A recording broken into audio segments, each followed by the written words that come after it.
How you going, guys? As promised, I'm going to do a video now on how to correctly handle carpet snakes, okay, particularly the cranky ones. And we'll start off by first talking about things that can irritate snakes. Now, if you've got things like perfumes that you put on all the time, every day in the snake room or whatever room the snake's in, that's going to irritate them.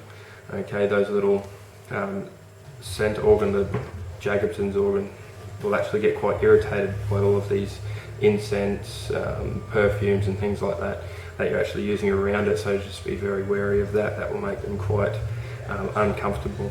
Another thing too, if you've got pets in your house like cats, or if you've got pet rodents and things like that, these things can set the snakes off as well. Okay, so just bear that in mind when you've got a snake in an open area, or if you've got other external scents that the snake may be very sensitive with.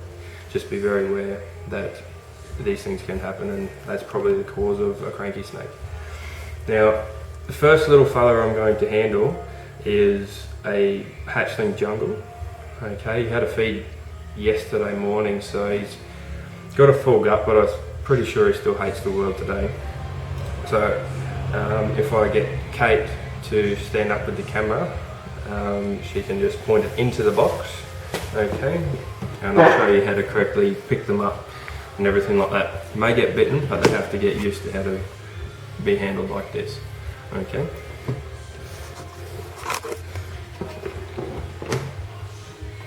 Okay, so this little guy here is pretty protective of where he is at the moment. You can see he's coiled back, he doesn't really know what's going on. So when you're going in at them, don't prod them with a hook. If you can, when they're little like this, it's important not to prod them with a hook because that'll just stir them up. With carpets, if you just go quickly over the top, flat palm of your hand, and pick them up like this, they won't have a chance. Okay, so he's not going to bite because of that.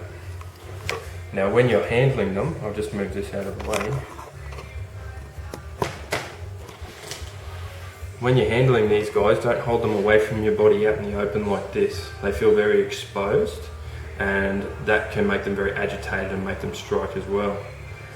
Now, he's behaving himself today, but how you should hold them is close to your body. Okay, just like this, not up close to your chest. Now, as you handle him, go from the bottom, okay?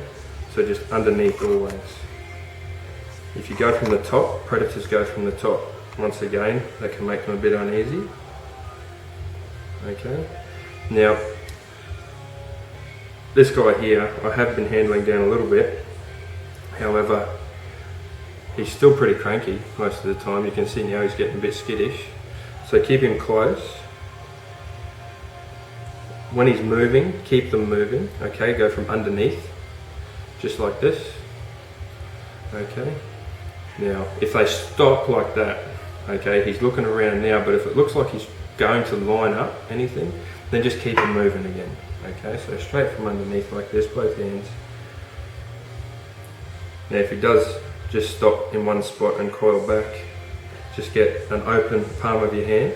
Okay, so he's coiling back now, striking. So an open palm of the hand, close to your body, just go straight over the top. And eventually they'll get used to that motion and they'll become easier to handle. Straight over the top.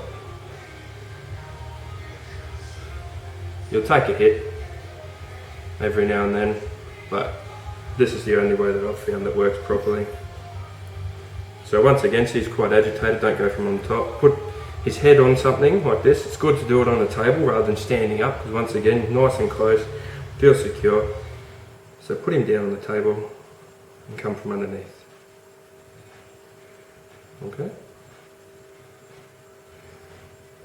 Just like that. And just as long as you can. Just keep handling them like this. Let them do their thing. If they want to go somewhere, let them go somewhere. Another important thing too is their tail. If they start throwing their tail around, put it in between two of your fingers. Keep it nice and secure. Try to keep them in a tight ball if you can. So don't let them move too far outstretched, because once again they'll feel a bit agitated. So you can see he bit me a couple of times there, but he's calmed right down now. Now if you come from over the over the top, when he's out in the open like this, he's going to feel quite threatened because he can see something coming from up the top there. See him trying to line me up now, mouth open. Okay, so that's the sort of thing you need to not do while he's out in the open. Now if he's up close to your body and you go from underneath, just like that, he'll eventually get used to being handled like this.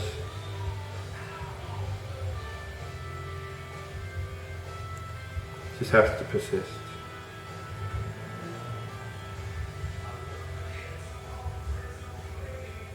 Nice and gentle. See, his tail's nice and secure. He's being kept in a tight ball, close to my body. So he doesn't feel all that threatened anymore. He's still a bit iffy about what's going on, but he's got my full cooperation anyway. Just like that.